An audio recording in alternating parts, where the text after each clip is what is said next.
So here's something worth thinking about as you settle in tonight. Right now, wherever you are, the walls around you are very slightly radioactive. The bricks, the concrete, the wood, all of it contains trace amounts of radioactive elements. Potassium-40 in the plaster, radon seeping up from the soil, tiny amounts of uranium and thorium that have been there since the Earth formed, 4.5 billion years ago, and they're still quietly decaying, atom by atom, releasing little bursts of energy so faint you'd never notice them in 1,000 lifetimes. The bananas in your kitchen, if you have any, are mildly radioactive. Your own body is radioactive. The potassium in your muscles, the carbon-14 in your bones, all of it ticking away like the softest imaginable clock. You are, in a very real and literal sense, a radioactive object, and so is everything else. It's just that the amounts are so small, so perfectly harmless, that nature figured out how to build life around them without any trouble at all. But there's a vast, vast difference between the gentle background hum of natural radioactivity and what happens when human beings figure out how to concentrate that energy, how to split atoms on purpose, how to unleash, in a fraction of a second, the power that nature parcels out over billions of years. And that's what we're going to talk about tonight. The moments when that concentrated power slipped out of human control, the accidents, the disasters, the times when the machines we built to harness the atom went wrong, sometimes because of bad design, sometimes because of bad decisions, sometimes because of sheer bad luck, and sometimes because of all three at once. We're going to take this slowly. There's no rush. Some of these stories are frightening, and some of them are heartbreaking, and we're going to treat them with the seriousness they deserve. But they're also fascinating, in the way that all stories about human beings pushing against the limits of what they understand are fascinating. Because nuclear accidents aren't just stories about atoms and radiation and melting fuel. They're stories about people, engineers who were overconfident, operators who were exhausted, managers who ignored warnings, and sometimes ordinary workers who walked into situations they couldn't have imagined and did extraordinary things to keep those situations from getting worse. If you drift off at some point, that's fine. The stories will be here. And honestly, some of them are easier to absorb when your mind is relaxed and open, when you're not bracing against the technical details but just letting them wash over you. Let's start at the beginning, because you can't really understand nuclear accidents without understanding what nuclear energy actually is, not in a vague, hand-wavy way, but in a way that gives you a feel for why this particular kind of energy is so different from everything else. Think about fire. When you burn a log in a fireplace, what's happening is a chemical reaction.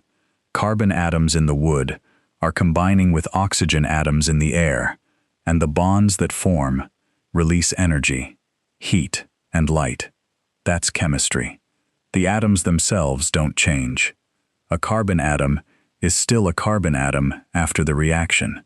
The electrons rearrange, new molecules form, but the nuclei, the dense little cores at the center of each atom, those are completely untouched. Chemical energy comes from the outer electrons, from the bonds between atoms, and the amounts of energy involved are, on an atomic scale, modest. Nuclear energy is something entirely different. It comes not from the electrons orbiting the nucleus, but from the nucleus itself, from the protons and neutrons packed together in that incredibly tiny, incredibly dense core. And the energy locked in there is almost incomprehensibly larger than chemical energy. When you split a uranium atom in half, a process called fission, the energy released from that single atom is about 50 million times greater than the energy released by burning a single carbon atom. 50 million. It's not twice as much, not 10 times as much, 50 million times. That ratio is what makes nuclear energy so extraordinary and so dangerous. A pellet of uranium fuel the size of your fingertip contains as much energy as a ton of coal. That's incredible. But it also means that when things go wrong with nuclear fuel, the consequences can be extraordinary too, because you're dealing with energy densities that are simply on a different scale from anything else humans have ever worked with. The story of how humans figured out fission starts, like so many stories in physics, with curiosity. Pure, stubborn curiosity about how the world works at its smallest scales. In 1896, a French physicist named Henri Becquerel discovered, almost by accident, that uranium salts emitted some kind of invisible ray that could fog a photographic plate, even in the dark, even when the plate was wrapped in opaque paper. He didn't know what the rays were. Nobody did. But a young Polish scientist working in Paris got fascinated by them. Her name was Maria Sklodowska, though the world would come to know her as Marie Curie, and she and her husband Pierre threw themselves into studying this strange new phenomenon with an intensity that bordered on obsession. Marie coined the term radioactivity for it, and she spent years isolating new radioactive elements: polonium, named for her homeland, and radium, which glowed faintly in the dark and was so intensely radioactive that it was warm to the touch. Here's the thing about the early days of radioactivity research. Nobody understood the dangers. Marie Curie carried test tubes of radioactive material in her pockets. She kept samples on her desk. She described the beautiful blue glow of radium with genuine wonder. Her laboratory notebooks from that period are still so radioactive that you need protective equipment to handle them. They're kept in lead-lined boxes at the Bibliothèque Nationale de France, and if you want to read them, you have to sign a liability waiver. Curie herself died in 1934 of aplastic anemia, almost certainly caused by decades of radiation exposure. She never fully appreciated the danger, and in a way, her story is the first nuclear accident, slow, invisible, and caused by a gap between what humans knew and what they didn't yet understand about the forces they'd discovered. But let's fast forward a few decades, because the real story of nuclear accidents begins with nuclear fission, the splitting of the atom, and that discovery came in December 1938 in a laboratory in Berlin. Two German chemists, Otto Hahn and Fritz Strassmann, were bombarding uranium with neutrons and getting results that made absolutely no sense. They were finding barium in their samples. Barium, an element with roughly half the atomic weight of uranium. Where was it coming from? Hahn wrote to his former collaborator, Lise Meitner, an Austrian-Swedish physicist who had recently fled Nazi Germany because of her Jewish heritage, and Meitner, together with her nephew Otto Frisch, figured it out over Christmas. The uranium nucleus was splitting in two. It was breaking apart into smaller atoms, and in the process, it was releasing a tremendous amount of energy. Energy that could be calculated using Einstein's famous equation, E equals mc squared. Mass was being converted directly into energy. The atom had been split. And here's what made this discovery so immediately and terrifyingly consequential. When a uranium-235 nucleus splits, it doesn't just release energy, it also releases 2 or 3 free neutrons. And those neutrons can hit other uranium nuclei and cause them to split too, releasing more neutrons, which cause more fissions, which release more neutrons, and so on. A chain reaction. If you have enough fissile material packed closely enough together, a quantity called the critical mass, the chain reaction becomes self-sustaining. It feeds itself. And if you don't control it, it runs away, multiplying exponentially, each generation of fissions happening faster than the last, and in a matter of microseconds, you get an explosion. The physicists who understood this in early 1939 were terrified. Not because the science was frightening in the abstract, but because of the timing. It was 1939. War was coming. Germany, the country where fission had been discovered, was under Nazi rule. The possibility that Hitler might develop a weapon of almost unimaginable destructive power was, for the physicists who grasped what chain reactions meant, a genuine existential threat. Leo Szilard, a Hungarian physicist who had actually patented the idea of a nuclear chain reaction back in 1933, years before fission was even discovered, Szilard convinced Einstein to sign a letter to President Roosevelt warning that Germany might be working on an atomic bomb. That letter, dated August 2, 1939, set in motion a chain of events that would eventually become the Manhattan Project, the largest, most expensive, most secret scientific and engineering project in human history up to that point. Now, the Manhattan Project itself is a story that could fill an entire night on its own. And we're not going to get into the bombs tonight. That's a different kind of story. What matters for us is what came out the other side. Because the Manhattan Project didn't just build weapons. It built the world's first nuclear reactors. And it was those reactors, the attempt to harness fission, not as a bomb, but as a controlled, sustained source of energy, that created the possibility of everything we're going to talk about tonight. The accidents, the disasters, the failures, all of them flow from that fundamental challenge of controlling a chain reaction, of keeping it balanced, right at the edge, between too little and too much. The world's first nuclear reactor was built under the bleachers of a squash court at the University of Chicago. I know that sounds like it can't possibly be true, but it is. It was called Chicago Pile 1, and it was constructed under the direction of Enrico Fermi, an Italian physicist who had fled Mussolini's fascist Italy with his Jewish wife Laura in 1938. Fermi was one of those rare scientists who was equally brilliant as a theorist and an experimentalist. His colleagues called him the Pope because he was considered infallible.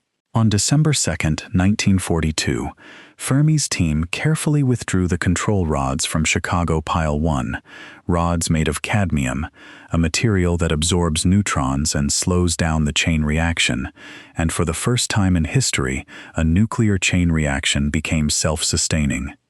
It ran for about 28 minutes, producing about half a watt of power, barely enough to light the smallest light bulb. But it proved the principle. You could control fission. You could make it do work. Arthur Compton, the physicist overseeing the project, called James Conant, the chairman of the National Defense Research Committee, with a coded message. The Italian navigator has just landed in the New World. Conant asked. And how did he find the natives? Compton replied, very friendly. The atomic age had begun. And from that moment, right from the very start, there was a tension at the heart of nuclear energy that has never been resolved.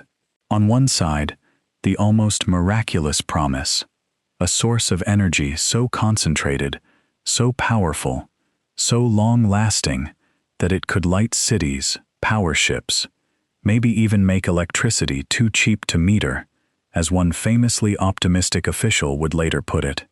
And on the other side, the danger, the radiation, the waste, the sheer difficulty of keeping a chain reaction perfectly balanced, and the catastrophic consequences if you fail.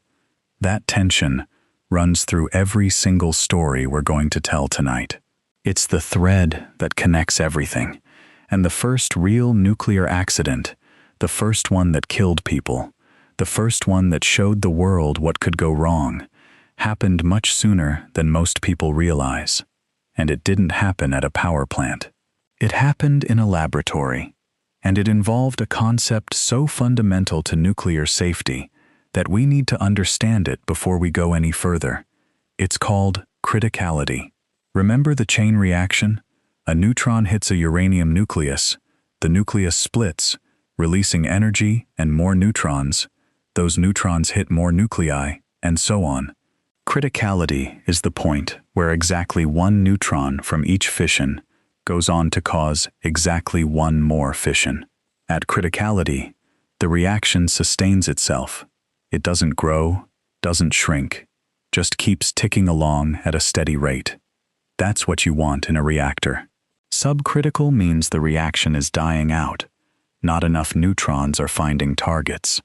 Supercritical means it's growing. More fissions each generation than the last. A reactor operates right at criticality, and the whole art of reactor control is keeping it there, balanced on that knife edge. But a criticality accident is something different. It's when fissile material, uranium or plutonium, unexpectedly reaches a critical state outside of a reactor, in a situation where nobody intended a chain reaction to happen. And when it does happen, it happens fast. The material flashes supercritical. A burst of intense radiation floods outward, and anyone nearby receives a massive dose in a fraction of a second. There's often a characteristic blue flash, Cherenkov radiation, caused by charged particles moving through the air faster than light moves through the same medium. It's beautiful, in a terrible way. Several people who survived criticality accidents for a few hours or days described seeing a blue glow and feeling a wave of heat across their skin. The first fatal criticality accident happened on August 21, 1945, just weeks after the bombings of Hiroshima and Nagasaki. A physicist named Harry Daghlian was working alone at night at the Los Alamos Laboratory in New Mexico, performing what was called a criticality experiment, carefully stacking blocks of tungsten carbide around a sphere of plutonium to see how close you could get to criticality. He was doing this by hand, by himself, at night. Think about that. 24 years old, handling enough plutonium to power a nuclear weapon, stacking bricks around it one by one, watching the neutron counters climb. And on his last brick, his hand slipped. The block fell onto the assembly. The neutron counters spiked, and the assembly went briefly supercritical. Daghlian frantically knocked the block away, but it was too late. He'd received a lethal dose of radiation. He died 25 days later, in a slow, agonizing decline that we now recognize as acute radiation syndrome. The destruction of the body's rapidly dividing cells, starting with the bone marrow, moving to the gut lining, the skin, everything breaking down as the body loses its ability to replace the cells that radiation has killed. And here's the thing that makes this even more painful to think about. Less than a year later, in May 1946, the exact same plutonium core killed another physicist. His name was Louis Slotin, a Canadian, 35 years old, brilliant and reckless. Slotin was demonstrating a criticality experiment to a colleague, a procedure that involved holding 2 half-shells of beryllium around a plutonium core and slowly bringing them together, using nothing but a flathead screwdriver to keep them separated. Richard Feynman, who was also at Los Alamos at the time, called this tickling the dragon's tail. Slotin had done it dozens of times. His colleagues had warned him it was dangerous. He'd been told to stop. He kept doing it anyway. On May 21, 1946, the screwdriver slipped. The 2 beryllium shells closed completely around the plutonium core. The room filled with a blue flash and a wave of heat. Slotin instantly pushed the shells apart with his bare hands, stopping the chain reaction, an act that almost certainly saved the lives of the 7 other people in the room by limiting their exposure. But Slotin himself had been standing closest, and the dose he received was massive. He died 9 days later. That same plutonium core, the one that killed both Daghlian and Slotin, became known as the Demon Core. It was eventually melted down and recycled into other weapons. But the name stuck, and the story of the Demon Core became one of the early, grim parables of the atomic age. A reminder that nuclear materials don't care how smart you are, how experienced you are, or how many times you've gotten away with something before. Now, these early criticality accidents happened in weapons laboratories during the heady, chaotic early years of the nuclear program, when safety procedures were still being figured out and a kind of cowboy culture prevailed, especially at Los Alamos, where young physicists had spent years working under wartime pressure, handling materials that nobody in history had ever handled before, and developing a false sense of familiarity with something that should never, ever feel familiar. But as the world moved from bombs to power plants, from weapons laboratories to civilian reactors, the nature of the risks changed. The dangers didn't go away. They just took different forms.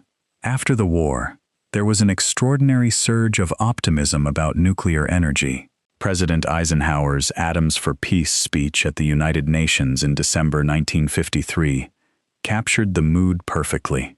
The same force that had destroyed Hiroshima and Nagasaki could be turned to peaceful purposes, generating electricity, powering ships, maybe even one day propelling rockets to the stars. The future was nuclear, and it was going to be wonderful. And there was a genuine engineering basis for that optimism. A nuclear reactor is, in principle, a beautifully elegant machine. You take a fuel, usually uranium-235, sometimes plutonium-239, and you arrange it in a configuration that supports a sustained chain reaction. You surround it with a moderator, a material that slows down the neutrons and makes them more likely to cause fission. Water works well for this, as does graphite. You insert control rods made of neutron-absorbing materials, like boron or cadmium, and by raising or lowering those rods, you can speed up or slow down the reaction. The heat generated by fission is carried away by a coolant, again, usually water, which turns to steam, which drives a turbine, which generates electricity. Same basic principle as a coal plant, honestly, just with a radically different heat source. But the engineering challenges of building a safe reactor are enormous, and they come from a few fundamental facts about nuclear fission that make it categorically different from burning coal or gas. First, there's the radiation. Fission produces not just heat, but a blizzard of radiation, gamma rays, neutrons, beta particles, that are lethal to living tissue. The reactor has to be shielded, and the operators have to be protected, and if the containment fails, the radiation doesn't stay put. Second, there's the decay heat problem, and this one is really important. It's at the heart of several of the worst accidents we'll discuss tonight. Here's what happens when you shut down a reactor. You push the control rods all the way in, you absorb the neutrons, and the chain reaction stops. The fission stops, but the heat doesn't stop. Not immediately, because the fuel is now full of fission products, the radioactive atoms created when uranium splits, and those fission products are themselves decaying, and that decay generates heat, a lot of heat. In the first moments after shutdown, the decay heat is about 7% of the reactor's full power output. That might not sound like much, but think about it. A large reactor might produce 3,000 megawatts of thermal power during normal operation. 7% of that is 210 megawatts. That's equivalent to the total electrical output of a small power plant, and it's all heat that has to go somewhere, even after you've shut the reactor down. Over hours and days, the decay heat drops. After a day, it's down to less than 1%. After a week, it's even lower, but it never completely stops. For months, even years, the fuel remains hot enough that if you stop cooling it, the temperature will climb and climb until something very bad happens. And that's the fundamental vulnerability. In a coal plant, you can shut off the coal supply, and the fire goes out, and that's it. In a nuclear plant, you can shut down the chain reaction, but you can't shut off the decay heat. You have to keep cooling the fuel, and if something takes out your cooling systems, a loss of electrical power, a broken pipe, a natural disaster, You're in a race against physics. The heat builds, the water boils away, the fuel gets hotter and hotter, and eventually, if you can't restore cooling, the fuel melts. And when nuclear fuel melts, all the radioactive fission products that were locked inside the solid fuel matrix are released. Some of them are gases, xenon, krypton, iodine, and they go wherever gases go. Into the containment building if you're lucky, into the atmosphere if you're not. This is what a meltdown is. And every single major nuclear accident in history, every one we're going to talk about tonight, involves some version of this basic problem. Either the chain reaction got out of control and produced too much heat too fast, or the cooling failed and the decay heat did the damage.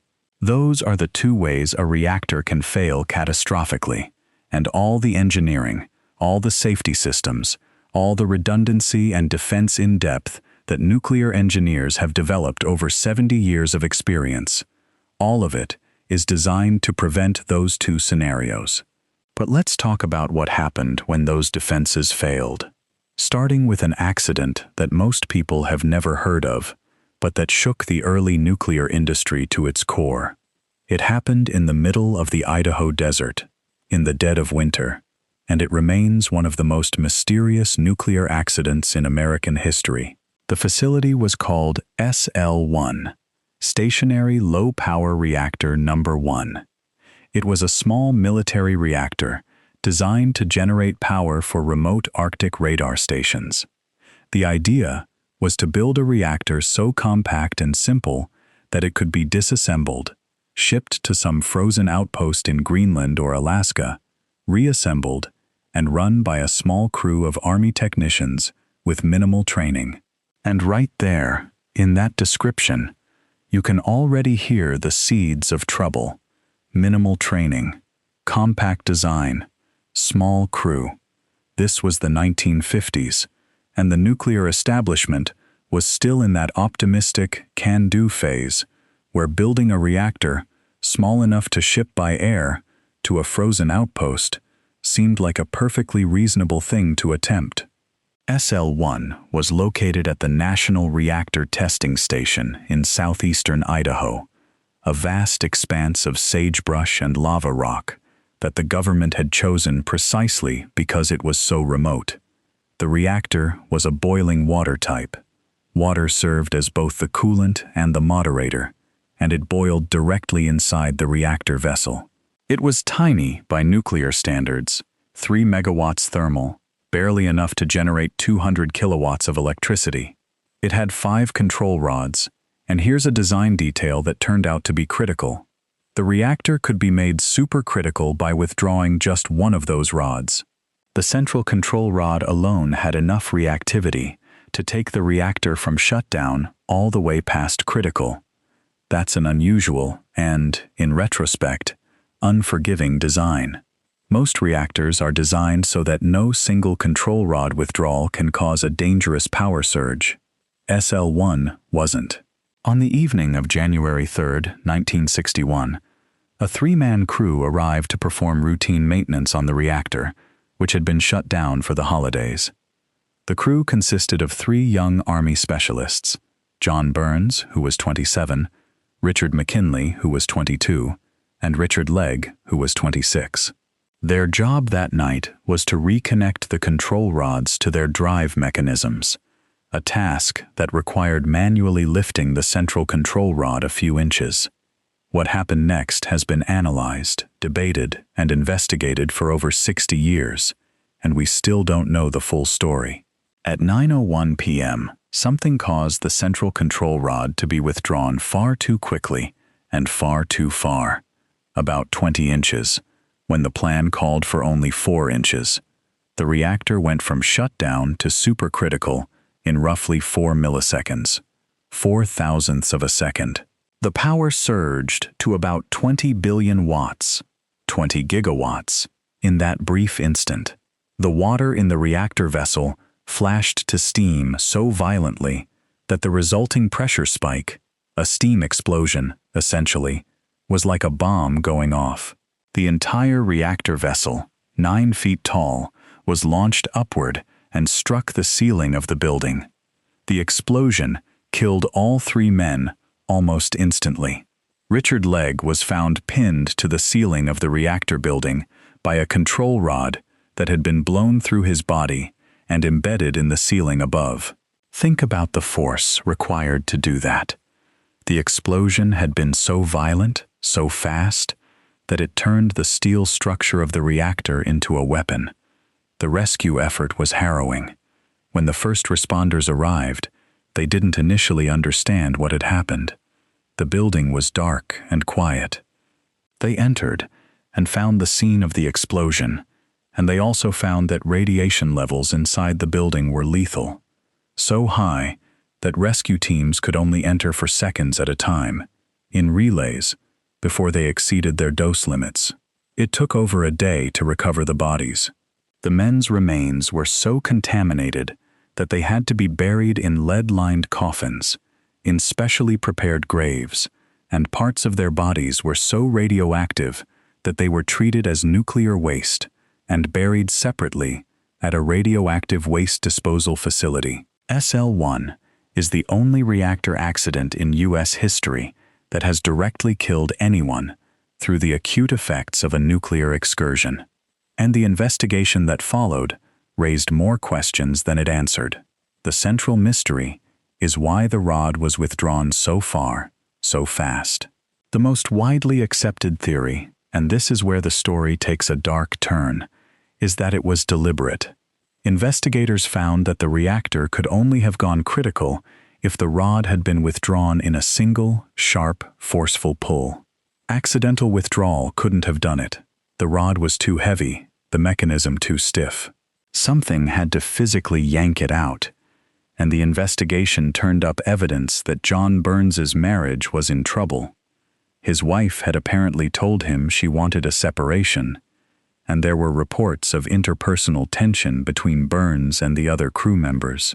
The implication, never officially stated but widely understood, was that Burns may have intentionally caused the accident, a murder-suicide using a nuclear reactor.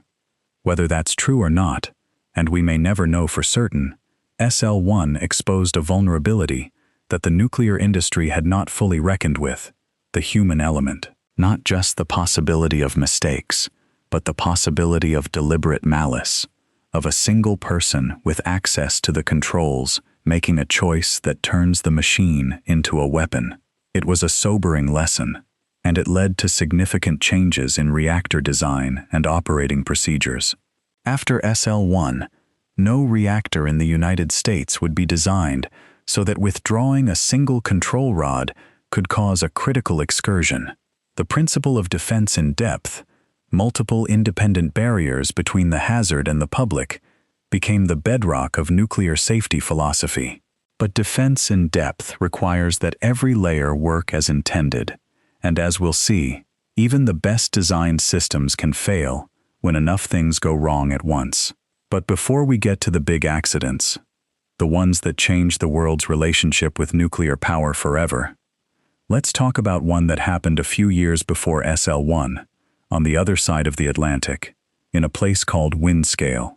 Windscale was a nuclear facility on the coast of northwest England, in what's now called Sellafield, right on the edge of the Lake District, one of the most beautiful landscapes in Britain, which makes its history as a nuclear site feel slightly surreal.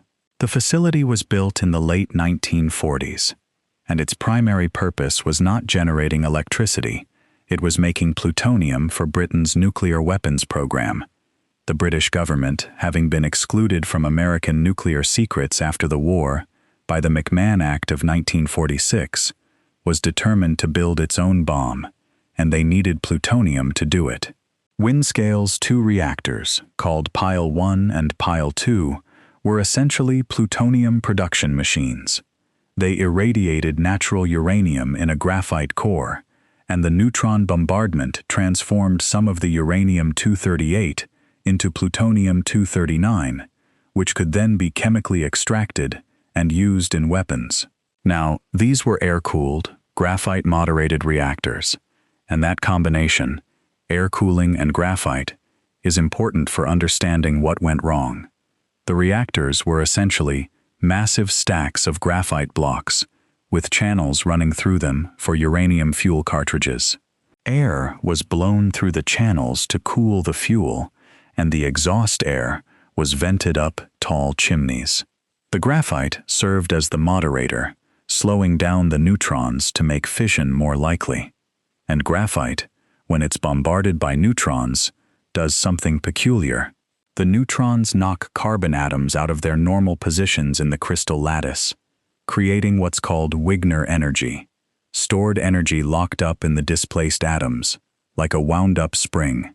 Over time, this stored energy builds up, and if it's released suddenly, the graphite can heat up dramatically, potentially to the point of catching fire.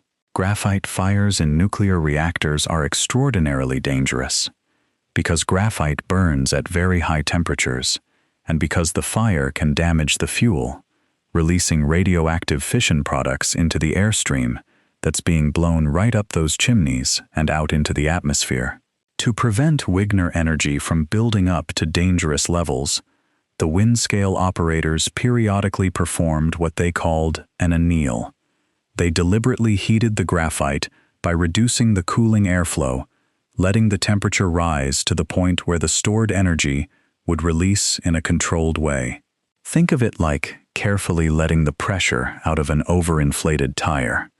You want the release to be gradual and managed, not sudden and violent. On October 10, 1957, the operators of Pile 1 were performing one of these anneals, and things started going wrong.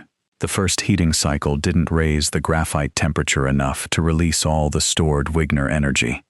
So they did something that hadn't been part of the original plan.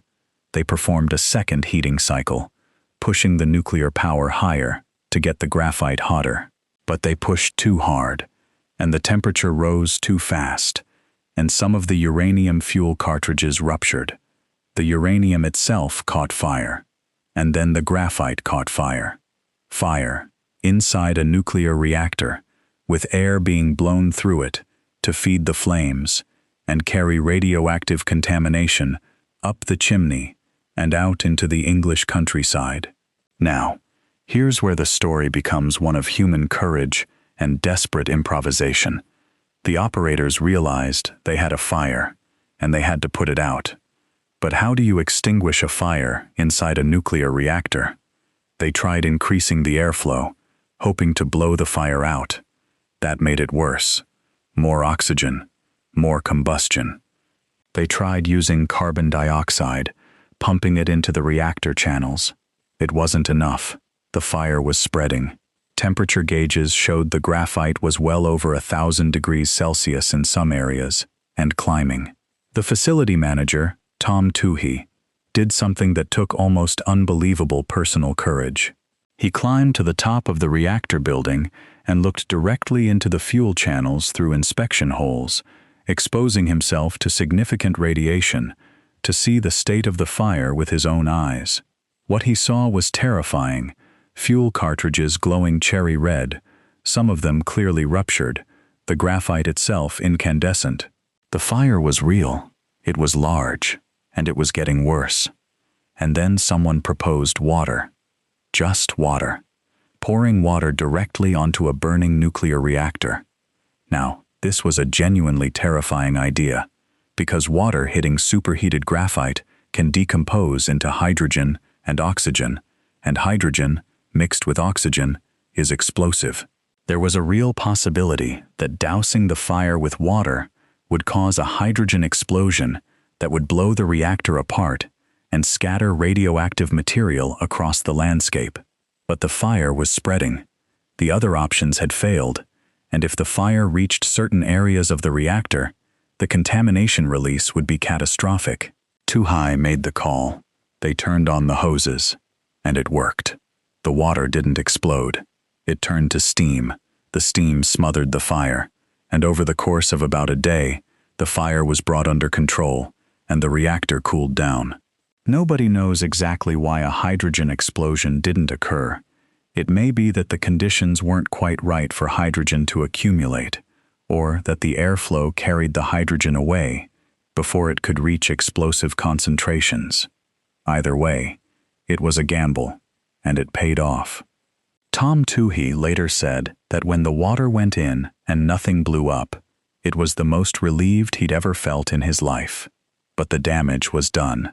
The fire had released a significant quantity of radioactive contamination, primarily iodine-131, along with cesium-137 and other fission products, out through the chimney and into the atmosphere. The chimney did have filters at the top, installed almost as an afterthought, at the insistence of a physicist named Sir John Cockcroft, who had argued that the filters might be needed someday. His colleagues had called them Cockcroft's folly. They weren't laughing anymore. The filters caught a significant fraction of the particulate contamination, though the gaseous iodine sailed right through. Without those filters, the release would have been much worse. Cockcroft's folly probably prevented a catastrophe of a far greater magnitude. As it was, the radioactive plume drifted southeast across England and into continental Europe. Milk from dairy farms, in a 200-square-mile area around Windscale, was found to be contaminated with iodine-131, and it was poured away, about 2 million liters of milk, dumped into rivers and the Irish Sea. No one was evacuated. The British government heavily downplayed the severity of the accident. Prime Minister Harold Macmillan suppressed the full report. It wasn't made public until 1988, more than 30 years later. The number of cancer cases caused by the Windscale fire is debated, but modern estimates suggest it may have been responsible for somewhere between 100 and 240 additional cancer cases over the following decades. The human cost was real, even if it was largely invisible. Cancer doesn't announce itself as radiation-induced.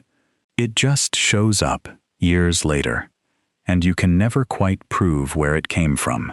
Pile 1 was permanently sealed and has never been decommissioned. The fuel is still in there, entombed in the dead reactor, slowly decaying.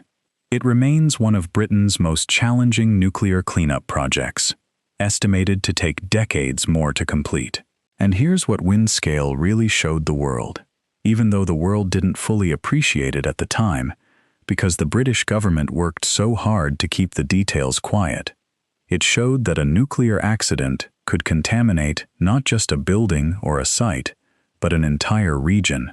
That radioactive contamination carried by wind and rain doesn't respect property lines or national borders.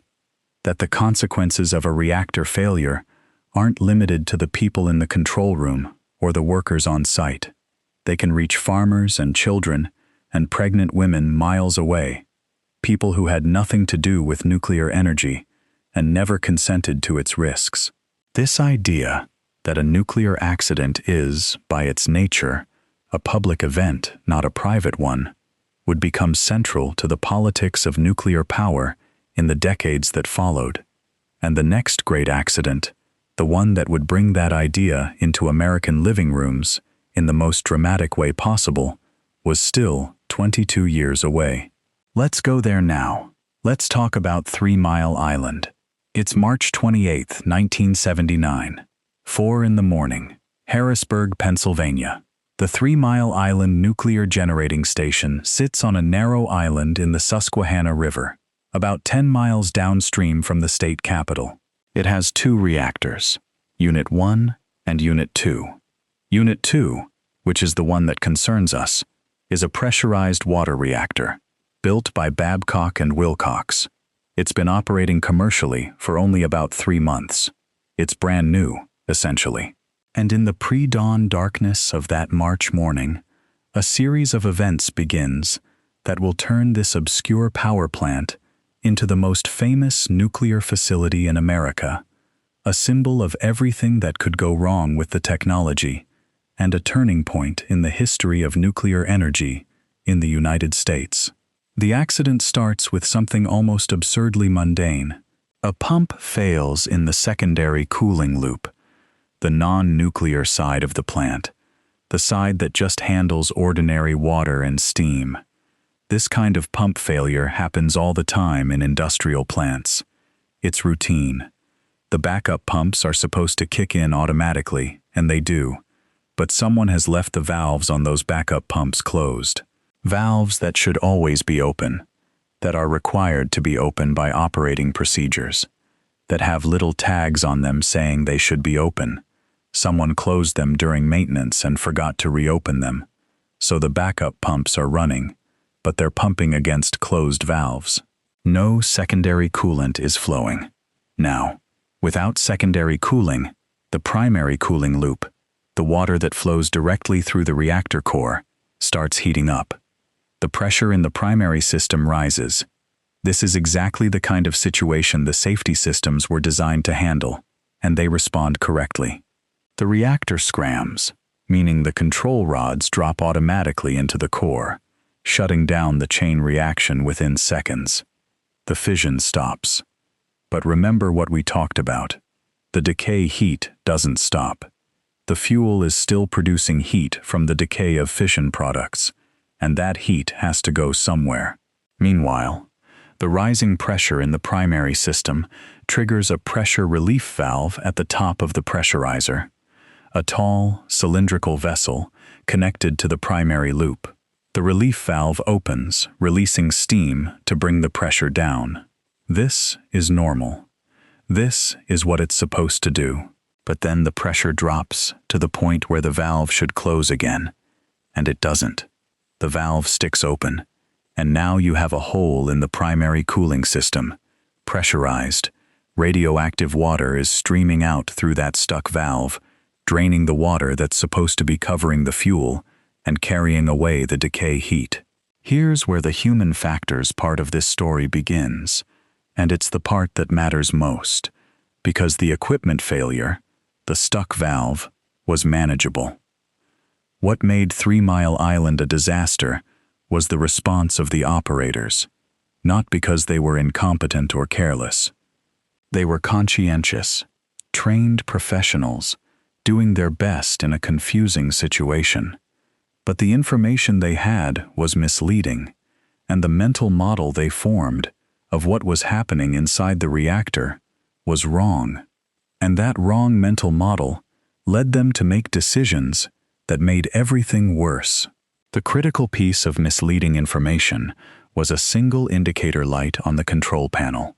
The light was connected to the solenoid that controlled the relief valve. It told the operators whether the signal to close the valve had been sent, not whether the valve had actually closed. The signal said, "Close." The light said, "Valve closed." But the valve was stuck open. The operators looked at the light, saw "closed," and believed the valve was closed. They didn't know they were losing coolant, and as the water drained out through the stuck valve, another reading confused them further. The water level in the pressurizer was actually rising, going up, not down. This seems counterintuitive. You're losing water, so the level should be dropping, right? But in a pressurized water system, as the pressure drops, the remaining water starts to boil. Steam bubbles form. And those bubbles push the remaining water level up, even though the total amount of water in the system is decreasing. It's like shaking a bottle of soda. The foam rises even though you haven't added any liquid. The operators saw the water level in the pressurizer going up and interpreted it as, "We have too much water in the system." So they did what their training told them to do in that situation.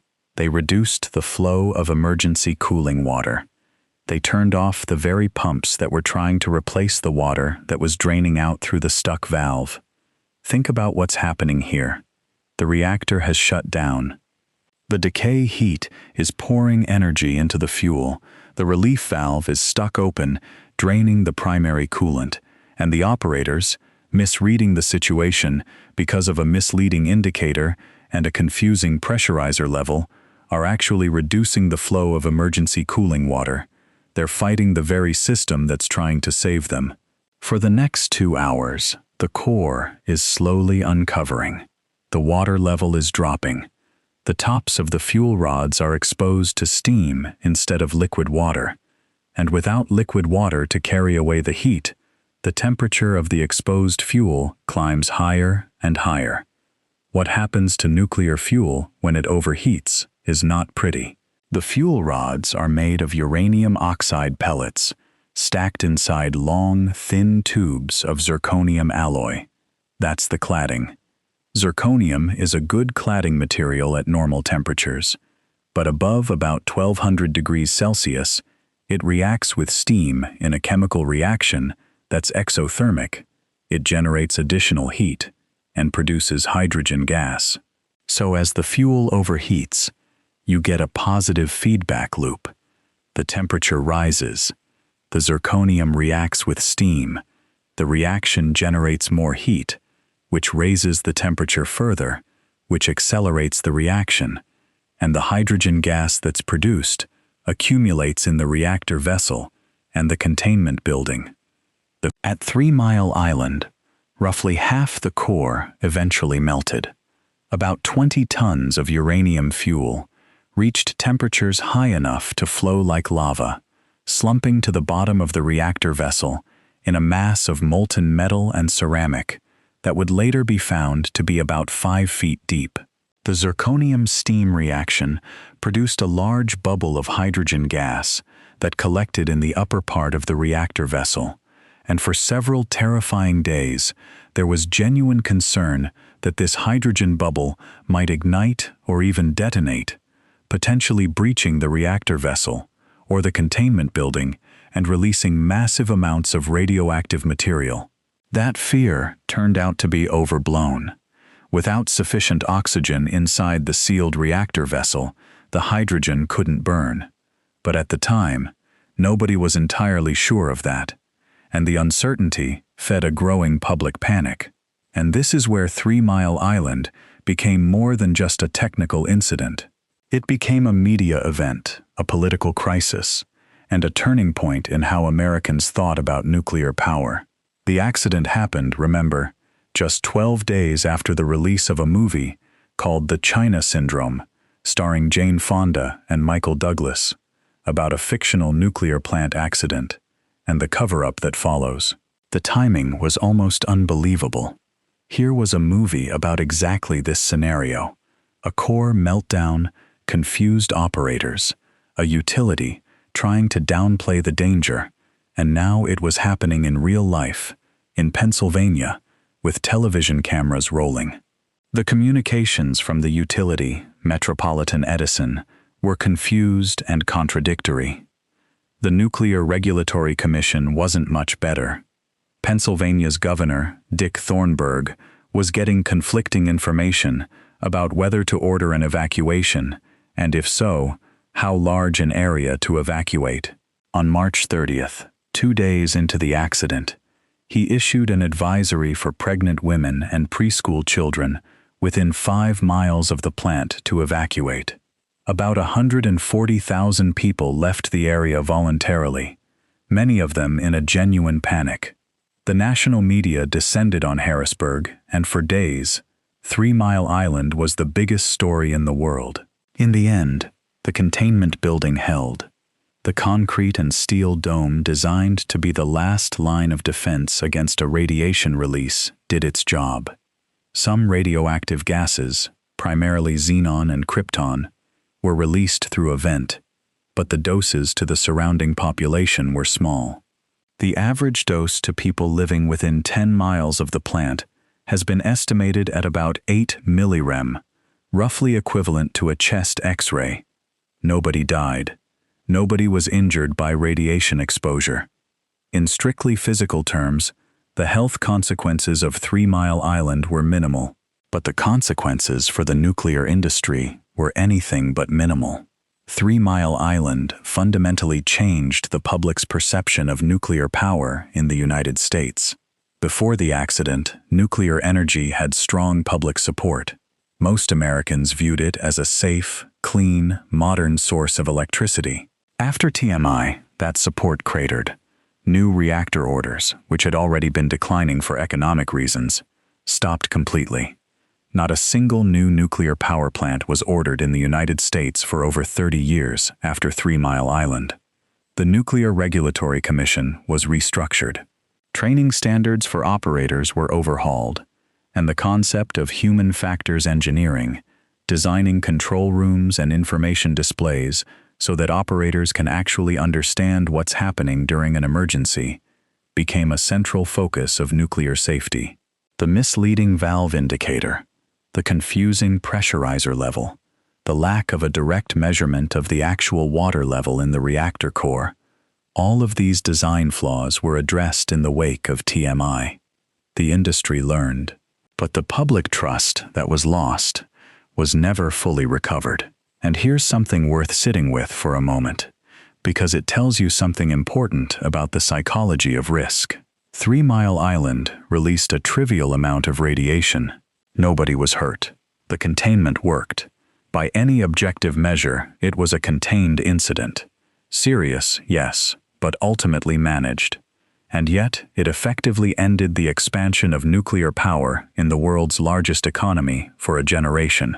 Meanwhile, coal-fired power plants, which the nuclear plants would have replaced, were pumping sulfur dioxide, nitrogen oxides, particulate matter, mercury, and carbon dioxide into the atmosphere every single day, causing thousands of premature deaths from air pollution every year, contributing to acid rain and climate change and lung disease on a scale that dwarfs anything nuclear power has ever done. The fear of the invisible, the unfamiliar, the catastrophic. That fear is not proportional to the actual risk. It's proportional to the strangeness of the risk, the dread factor, the sense of invisible contamination that you can't see, can't smell, can't control. Nuclear radiation pushes every psychological fear button humans have, and 3 Mile Island demonstrated that a nuclear accident doesn't have to kill anyone to be devastating. It just has to scare people badly enough. But 3 Mile Island, for all its significance, was not the worst nuclear accident in history, not even close. The worst one was still 7 years away, and it would happen not in a democracy with a free press and a vigorous public debate, but in a closed, secretive society where nuclear safety was treated as a state secret and where the design decisions were shaped by political ideology as much as by engineering judgment. It would happen in the Soviet Union, at a place called Chernobyl. And to understand Chernobyl, to really understand how it happened and why it happened, you need to understand a few things about the Soviet nuclear program that made it fundamentally different from the Western approach. Because Chernobyl wasn't just an accident. It was the product of a system that prioritized production over safety, that discouraged the reporting of problems, that punished people for raising concerns, and that built a particular type of reactor that had a design flaw so dangerous that it's almost hard to believe anyone approved it. The reactor at Chernobyl was an RBMK. Those letters stand for the Russian phrase meaning high-power channel-type reactor. The RBMK was a Soviet design, unique to the Soviet Union and its allies, and it was different from Western reactor designs in several important ways. The most important difference, the one that would prove fatal, was this. The RBMK used graphite as its moderator and water as its coolant. Remember the wind-scale reactor? Graphite moderator, air-cooled? The RBMK was similar in concept, though much larger and more powerful. And here's the critical thing about this design. In an RBMK, the water flowing through the fuel channels is doing double duty. It's removing heat, yes, but it's also absorbing some neutrons. Water is actually a mild neutron absorber. So if you lose water from the core, if the water boils away, or if a pipe breaks, you lose the neutron-absorbing effect of the water, but the graphite moderator is still there, still slowing neutrons down and making fission more likely. With less water-absorbing neutrons, more neutrons are available to cause fission. the power goes up. This is called a positive void coefficient of reactivity, and it means the reactor has a built-in positive feedback loop at certain power levels. Lose water, get more power. Get more power, boil more water. Boil more water, lose more water. It's inherently unstable under certain conditions. Western pressurized water reactors have a negative void coefficient. If you lose coolant, you also lose moderation, and the chain reaction slows down or stops. The reactor is self-correcting. The RBMK, at low power and under certain conditions, was self-reinforcing. It wanted to run away. Soviet nuclear physicists knew about this. It wasn't a secret within the technical community, but the RBMK had advantages that the Soviet system valued. It could be built large, it could be refueled without shutting down, and it didn't require the heavy, expensive pressure vessels that Western designs needed. It was a production reactor, good at churning out both electricity and plutonium. And in the Soviet system, where military and industrial priorities often overrode safety concerns, the RBMK's design flaws were known, but not adequately addressed. Safety information was classified. Operating procedures didn't always warn operators about the conditions under which the positive void coefficient could become dangerous. And the safety culture, the mindset, the institutional willingness to take warnings seriously, to err on the side of caution, was fundamentally different from what had developed in the West, especially after 3 Mile Island. So let's walk through what happened on the night of April 25th and 26th, 1986, at Chernobyl Unit 4, step by step, because this is one of those stories that deserves real space, real detail. Because understanding the sequence of events, how one decision led to another, how a safety test became a catastrophe, is the only way to truly grasp what Chernobyl means. The Chernobyl nuclear power plant was located near the city of Pripyat, in northern Ukraine, about 100 kilometers from Kiev. It had 4 RBMK 1000 reactors, each capable of generating 1,000 megawatts of electrical power. Unit 4, the one that would be destroyed, had been operating since 1983. On April 25th, it was scheduled for a routine shutdown for maintenance, and the engineers wanted to use the shutdown as an opportunity to run a safety test. The test was designed to answer a specific question.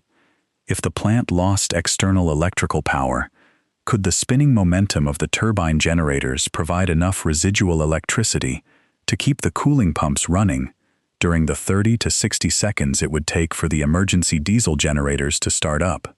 It was a real and important safety question.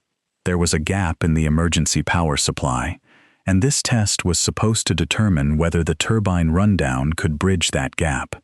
The test had been attempted before, in 1982 and 1984, but the results had been inconclusive, and the procedures hadn't been properly coordinated.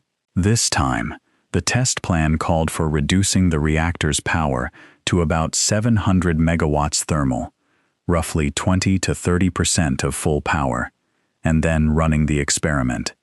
But things started going wrong almost immediately. First, the power reduction was delayed. A regional grid controller asked Chernobyl to keep Unit 4 at full power for several extra hours because another power station had gone offline, and the grid needed the electricity. The operators kept the reactor running at full power for about 10 hours longer than planned. This matters because the delay meant that the test was now being conducted by the night shift, a different crew from the one that had been briefed on the test procedures. The day shift operators, the ones who knew the test plan intimately, had gone home. When the power reduction finally began, late in the evening, the operator reducing power made a critical error.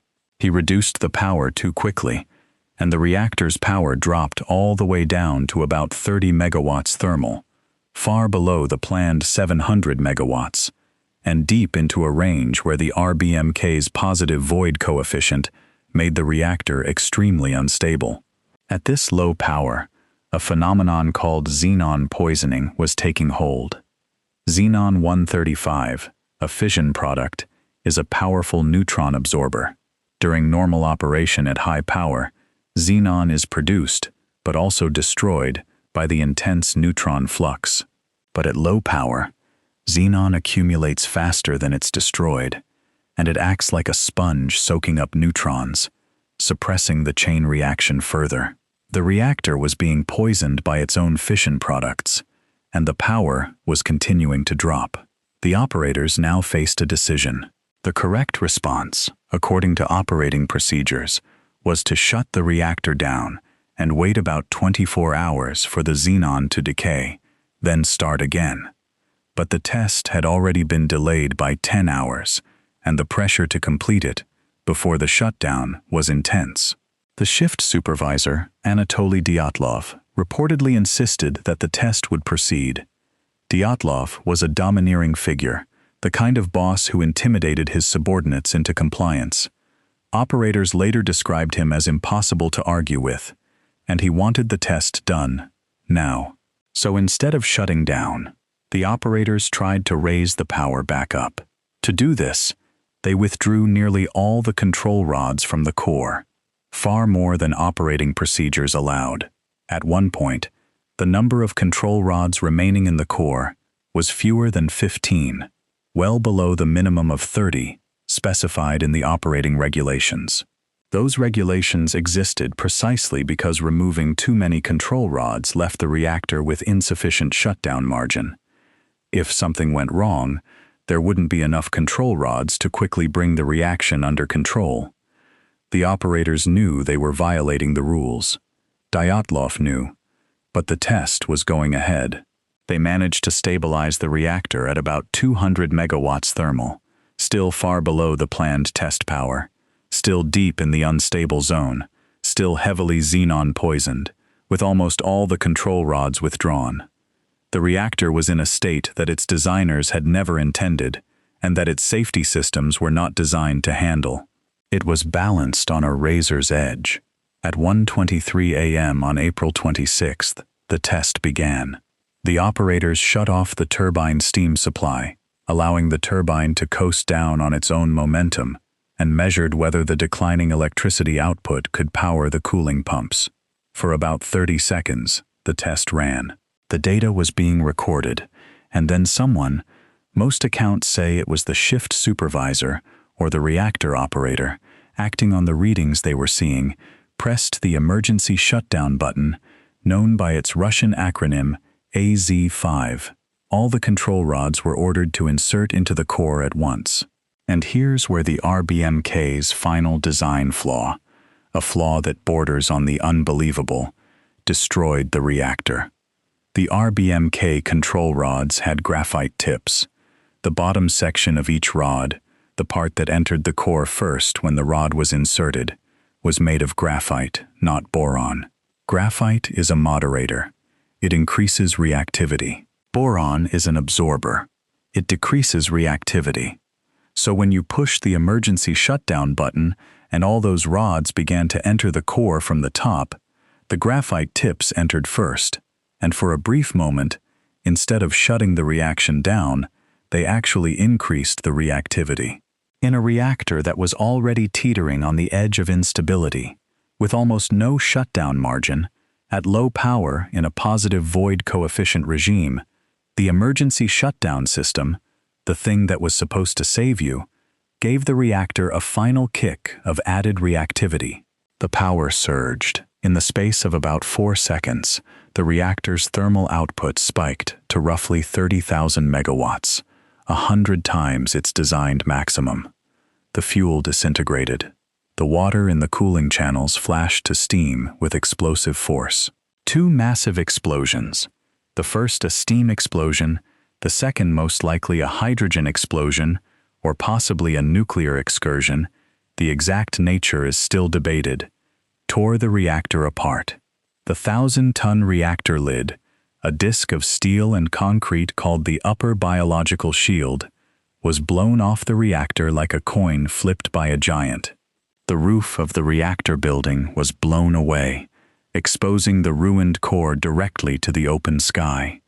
Chunks of burning graphite and nuclear fuel were scattered across the surrounding buildings. The graphite moderator, over 1,200 tons of it, was now burning openly, exposed to the atmosphere, and the fire was launching radioactive contamination high into the air, where the winds would carry it across Belarus, across Scandinavia, across Europe. This was the moment.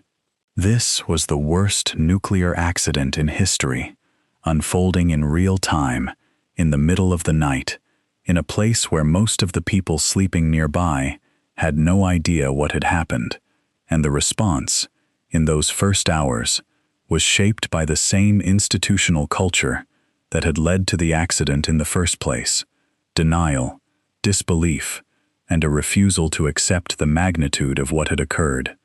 Dyatlov, the shift supervisor who had pressured the operators to continue the test, refused to believe the reactor had been destroyed. He insisted it was intact. He ordered operators to pump water into a reactor that no longer existed, sending men into areas with radiation levels so extreme that a few minutes of exposure was a death sentence. One of the operators, Valery Kodymchuk, was killed instantly in the explosion, and his body was never recovered. It's still entombed somewhere in the rubble of Unit 4. Another operator, Vladimir Shashanok, was found unconscious with severe burns and radiation injuries, and died that morning. The firefighters arrived quickly. The first unit on the scene was the plant's own fire brigade, led by Lieutenant Volodymyr Pravik, who was 23 years old. He and his men climbed onto the roof of the turbine hall to fight the fires spreading from the destroyed reactor. They had no idea about the radiation. Nobody told them. They were fighting what they thought was an ordinary industrial fire. The graphite chunks, scattered on the roof, were so radioactive that firefighters who picked them up received lethal doses within minutes. Pravik himself received a dose estimated at over 4,000 Roentgen. He died on May 11th, 16 days after the explosion, in a Moscow hospital, along with several of his fellow firefighters. His face was so swollen by radiation damage that his wife, pregnant at the time, barely recognized him. He was 23. In total, around 600 emergency workers responded to the Chernobyl fire in those first hours, and among the firefighters and plant operators who received the highest exposures, 28 died from acute radiation syndrome within the first 3 months. 28 people, most of them young, many of them acting with extraordinary courage in a situation they didn't fully understand, consumed by a form of death that is among the most agonizing there is. Acute radiation syndrome destroys the body from the inside out. The rapidly dividing cells, bone marrow, intestinal lining, skin, are the first to go. Without functional bone marrow, the blood can't replenish itself. White blood cells drop to zero, leaving the body defenseless against infection. The intestinal lining breaks down, causing severe gastrointestinal distress. The skin blisters and peels.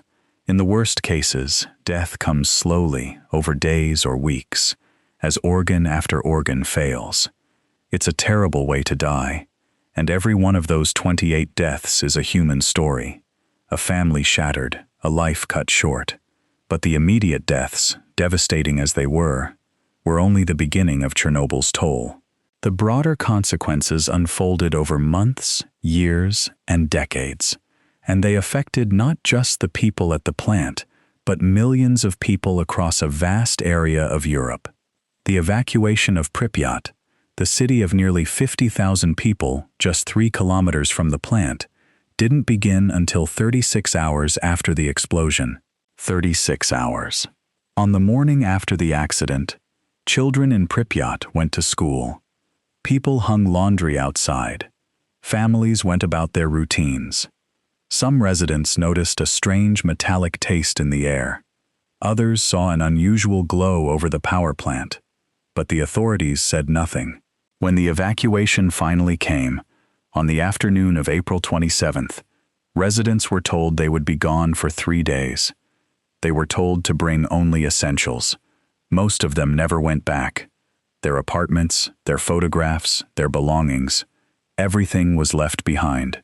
Pripyat became a ghost town, and it remains one today, a surreal time capsule of Soviet life in the 1980s, slowly being reclaimed by the forest. The radioactive plume from the burning reactor drifted northwest, carried by the wind across Belarus, which received about 70% of the fallout, more than any other country, more even than Ukraine itself. The contamination was detected in Sweden on April 28th, when workers at the Forsmark nuclear power plant set off radiation alarms during routine monitoring. The Swedes initially thought they had a leak at their own plant before realizing the contamination was coming from outside. It was the Swedes who first forced the Soviet Union to acknowledge the accident. Moscow hadn't said a word publicly until foreign governments started demanding answers. The Soviet statement, when it finally came, was terse and evasive. An accident had occurred at the Chernobyl power plant. Measures were being taken. That was all. The full story of the cleanup, what the Soviets called liquidation, involved an estimated 600,000 to 800,000 workers over the following years. These liquidators, as they were called, included soldiers, miners, nuclear plant workers, and ordinary citizens, many of them conscripted. They buried contaminated soil, demolished contaminated buildings, cleaned rooftops, and ultimately constructed the sarcophagus, a massive concrete and steel structure hastily built over the destroyed reactor to contain the radioactive remains. The sarcophagus was built in just 7 months, an extraordinary feat of engineering under horrific conditions. Workers on the most radioactive parts of the site were limited to seconds or minutes of exposure before they were rotated out. Some of the work on the reactor roof, where chunks of graphite and fuel had to be manually cleared, was done by soldiers who sprinted onto the roof, grabbed or shoveled a few pieces, and sprinted back, their total exposure time measured in seconds. They were called bio-robots because the actual robots sent to do the job had failed, their electronics destroyed by the intense radiation. The health consequences of Chernobyl are still being tallied and still being debated. The most clearly documented effect is thyroid cancer in children who drank milk contaminated with iodine-131 in the weeks after the accident. Several thousand cases of childhood thyroid cancer have been attributed to Chernobyl, mostly in Belarus, Ukraine, and Russia. Thyroid cancer in children is normally extremely rare, so the spike in cases was unmistakable. Fortunately, thyroid cancer is highly treatable. The survival rate is over 99%, but it still means thousands of children underwent surgery and lifelong medication because of an accident that happened before many of them were born. Beyond thyroid cancer, the broader health effects are harder to pin down. The doses received by most of the affected population were low enough that any increase in cancer rates is difficult to distinguish from the natural background rate. Some studies have found elevated rates of leukemia and other cancers among the most heavily exposed liquidators. The World Health Organization estimates that Chernobyl may ultimately cause about 4,000 additional cancer deaths among the most exposed populations. Greenpeace and some other organizations have put the number much higher, in the tens of thousands. The uncertainty is enormous, and it's important to acknowledge that honestly. We know Chernobyl caused harm. We know it caused suffering. The exact magnitude of that harm is genuinely uncertain, and different assumptions lead to very different numbers. What is not uncertain is the psychological and social damage. Hundreds of thousands of people were permanently displaced from their homes. Communities were dissolved. The fear of radiation, sometimes justified, sometimes exaggerated, but always real, cast a shadow over the lives of millions of people for decades. There's a phenomenon documented by researchers studying Chernobyl's aftermath, where people who lived in contaminated areas developed chronic anxiety, fatalism, and a kind of learned helplessness, a belief that they were damaged, doomed, that their children would be damaged too. Some researchers have argued that this psychological damage, this pervasive dread, has been more harmful to public health than the radiation itself. Whether or not that's true, it's a reminder that nuclear accidents have consequences far beyond the physics, and Chernobyl changed the Soviet Union itself.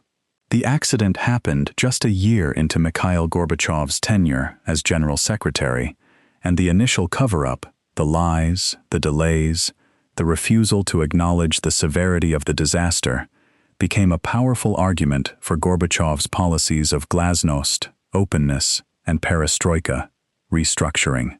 The Chernobyl disaster demonstrated, in the most visceral way possible, the costs of a system built on secrecy and unaccountability. Gorbachev himself later said that Chernobyl was perhaps the real cause of the collapse of the Soviet Union, more so than any policy or political decision. That might be an overstatement, but there's real truth in it. Chernobyl showed the Soviet people that their government had lied to them about something that directly threatened their lives and their children's lives, and that broken trust was never repaired. So that's Chernobyl, the worst nuclear accident in history, caused by a combination of a fundamentally flawed reactor design, an institutional culture that suppressed safety concerns, a poorly planned test executed by a night shift crew under pressure from a domineering supervisor, and a final irony, an emergency shutdown system that, because of a bizarre design choice in the control rods, delivered the final fatal blow. Every layer of defense failed, and some of the defenses actually made things worse. It's a case study in how complex technological systems can fail in ways that nobody anticipated, even when individual pieces of the system are working exactly as designed. Now, you might be lying there thinking that Chernobyl is so extreme, so specific to the Soviet system, that it couldn't happen anywhere else. And in one sense, that's true. No Western country ever built an RBMK reactor, and the specific design flaws that made Chernobyl possible don't exist in Western reactor designs. But in another sense, the deeper lesson of Chernobyl applies everywhere, that safety culture matters as much as safety engineering, that a system is only as safe as the institutions that operate it, and that the worst accidents happen not when one thing goes wrong, but when multiple things go wrong simultaneously, in combinations that nobody imagined. There's another accident I want to tell you about, not a reactor accident, but a radiation accident that happened just a year after Chernobyl, on the other side of the world, and that illustrates a completely different kind of nuclear danger. It happened in Goiânia, Brazil, in September 1987, and it's one of the most haunting stories in the history of nuclear safety. Goiânia is a city of about 1 million people in central Brazil. In 1987, an abandoned radiotherapy clinic in the city center had been demolished, but inside the building, a piece of medical equipment had been left behind, a teletherapy unit, used for cancer treatment, containing a small capsule of cesium-137. Cesium-137 is a potent gamma emitter with a half-life of about 30 years. The capsule contained about 93 grams of cesium chloride, a brilliant blue powder that glows faintly in the dark. On September 13th, 2 scrap metal scavengers broke into the abandoned clinic and took the teletherapy head, not knowing what it was. They brought it home and tried to disassemble it. While handling it, both men began to feel nauseous, a symptom of radiation exposure, but they didn't connect their sickness to the device. They sold the equipment to a nearby scrapyard, and over the following days, the capsule was broken open. And what happened next is almost unbearable to recount. The cesium chloride powder was beautiful. It glowed blue in the dark with a captivating, ethereal light. The scrapyard owner, Dever Alves Ferreira, was enchanted by it. He brought it into his house, He showed it to friends and family. His 6-year-old niece, Lyda das Neves Ferreira, rubbed the glowing powder on her body like glitter. She ate a sandwich while the powder was still on her hands. Neighbors came to see the mysterious glowing substance. Pieces of it were passed around, given as gifts, spread through the community over the course of nearly 2 weeks. By the time health authorities realized what was happening, after De Vere's wife, who had begun to suspect the powder was making people sick, brought a bag of it to a hospital on September 28th, the contamination had spread through multiple homes, businesses, and streets. 249 people were found to be contaminated. Of those, 20 were seriously ill. 4 people died, including the 6-year-old girl, Lyde, whose body was so radioactive at the time of her death that she had to be buried in a special lead-lined coffin in a concrete vault, and angry residents, fearing contamination of their own land, tried to prevent the burial by blocking the road to the cemetery with stones. The Goiânia incident is a different kind of nuclear horror than Chernobyl. There was no reactor, no explosion, no mushroom cloud. There was just a small source of radiation, orphaned through negligence, encountered by people who had no idea what they were dealing with, and whose natural human curiosity, the same curiosity that drives all of science, all of exploration, led them into deadly danger. It's a reminder that nuclear risks don't just come from power plants. They come from medical devices, industrial gauges, abandoned equipment, and the long, invisible half-lives of materials that remain dangerous long after the institutions responsible for them have moved on. After Goiânia, the International Atomic Energy Agency stepped up its efforts to track orphaned radioactive sources around the world. But the problem persists. There are estimated to be tens of thousands of sealed radioactive sources worldwide that are not under adequate regulatory control. Some have been lost. Some have been stolen. Some are sitting in abandoned buildings, in forgotten warehouses, in countries where regulatory infrastructure is weak or non-existent. Goiânia was a warning, and it's one the world has not fully heeded. Let me tell you about one more accident before we get to the story that will carry us to the end of the night. This one happened in Japan in 1999 at a nuclear fuel processing facility in Tokaimura, about 120 kilometers northeast of Tokyo. And it's a story about what happens when cost-cutting, complacency, and inadequate training converge with fissile material. The JCO Company facility in Tokaimura processed uranium for research reactors and fast breeder reactors. On September 30th, 1999, 3 workers were preparing a batch of enriched uranium fuel.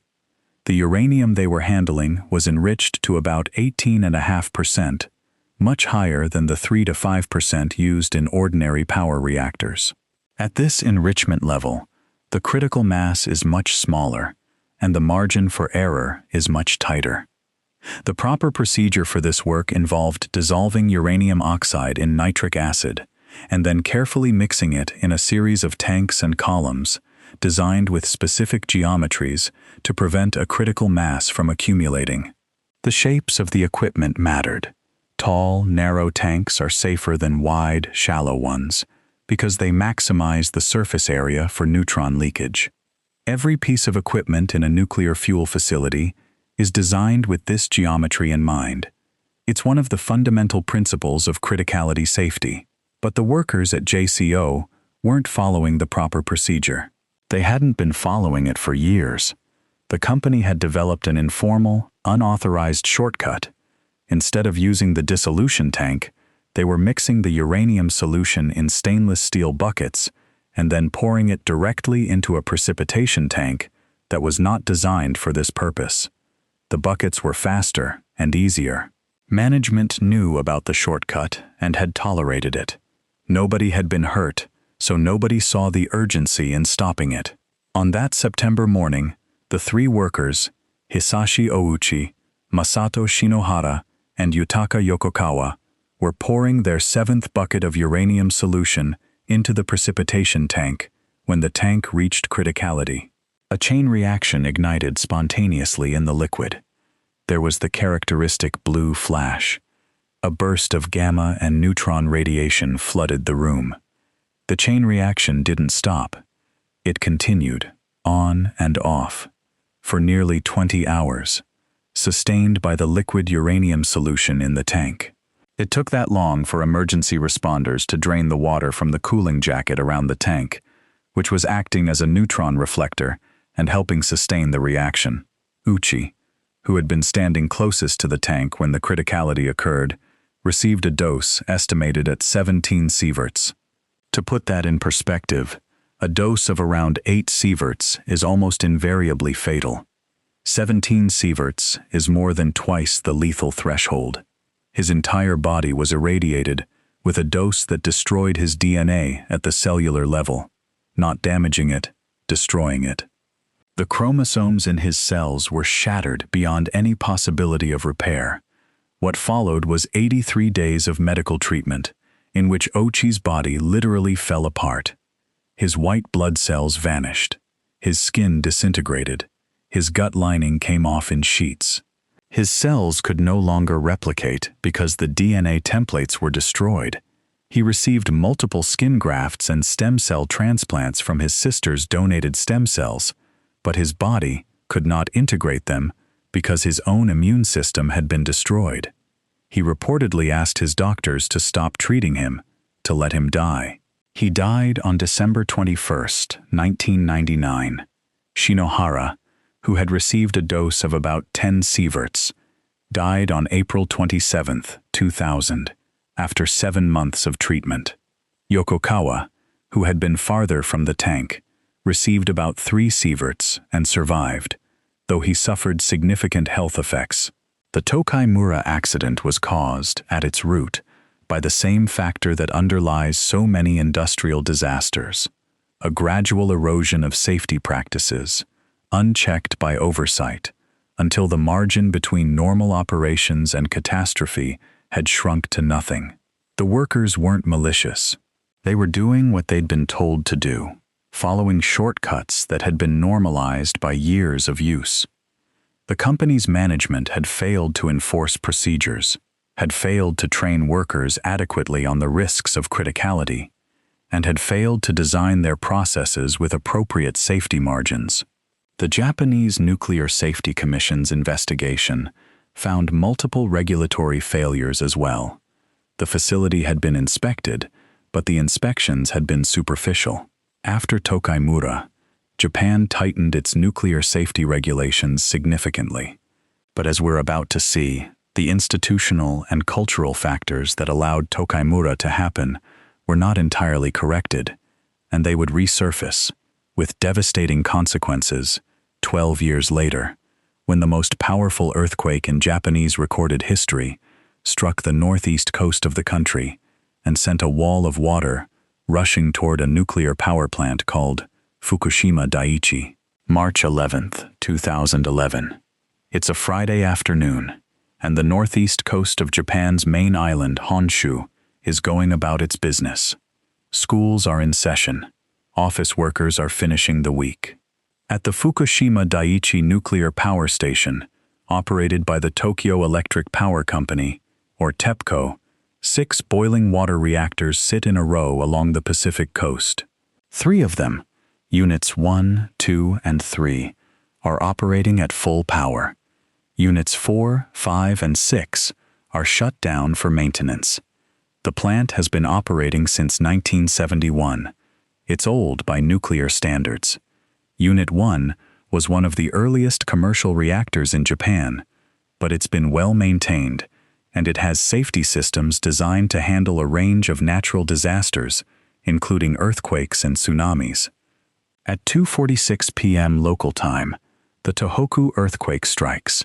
It's a magnitude 9.0, the most powerful earthquake ever recorded in Japan, and one of the 5 most powerful in recorded human history. The ground shakes violently for about 6 minutes. The earthquake is centered about 70 kilometers offshore, under the seafloor, and it's caused by a sudden rupture along a 300-kilometer stretch of the subduction zone, where the Pacific plate is sliding beneath the North American plate. The energy released is equivalent to roughly 600 million Hiroshima bombs. At Fukushima Daiichi, the earthquake triggers exactly the response it should. The operating reactors, Units 1, 2, and 3, detect the seismic activity and automatically shut down. The control rods insert, the chain reactions stop, and the reactors enter a safe shutdown posture. The earthquake also damages the external power grid. The transmission towers that connect the plant to the national electrical grid topple, and the power lines come down. The plant loses its connection to the outside world's electricity. This is a serious but anticipated event.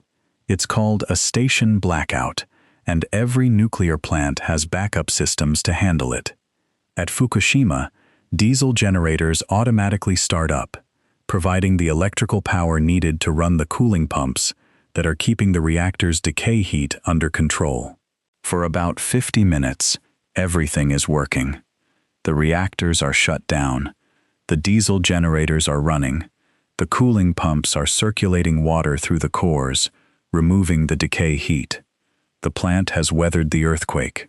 The situation is serious but stable, and then the tsunami arrives. The earthquake has displaced a massive column of water in the Pacific Ocean, and that displaced water is rushing toward the Japanese coast as a series of waves. The tsunami warnings have been issued, but the scale of what's coming is beyond anything the warning systems predicted. The first waves hit the Fukushima coast at around 3:27 p.m., about 41 minutes after the earthquake. They're large but manageable. Then, at around 3:35 p.m., the main wave arrives. At Fukushima Daiichi, the tsunami is estimated to have been about 14 to 15 meters tall, roughly 45 to 50 feet. The plant's seawall was designed for a maximum tsunami height of about 5.7 meters. The wave comes over the seawall like it isn't even there. Millions of tons of seawater flood the site, inundating the low-lying areas where the diesel generators are housed. The generators are swamped. They short out. They die. The electrical switchgear in the basements of the turbine buildings is flooded and destroyed. The batteries that provide the last line of backup power can sustain the instrumentation and some valves for a few hours, but they don't have enough capacity to power the main cooling pumps.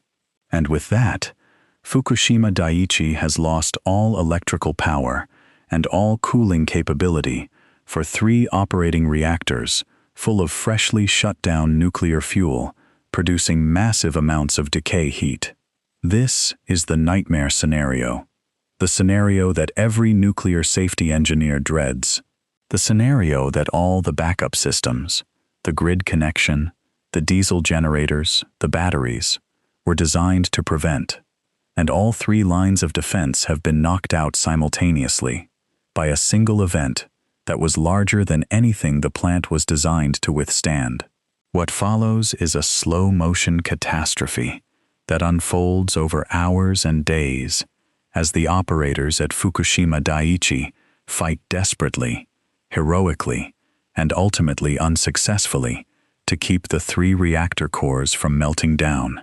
Remember the fundamental problem we discussed earlier: decay heat. Even though the chain reactions have stopped, the fuel is still producing megawatts of heat from the decay of fission products, and that heat has to be removed.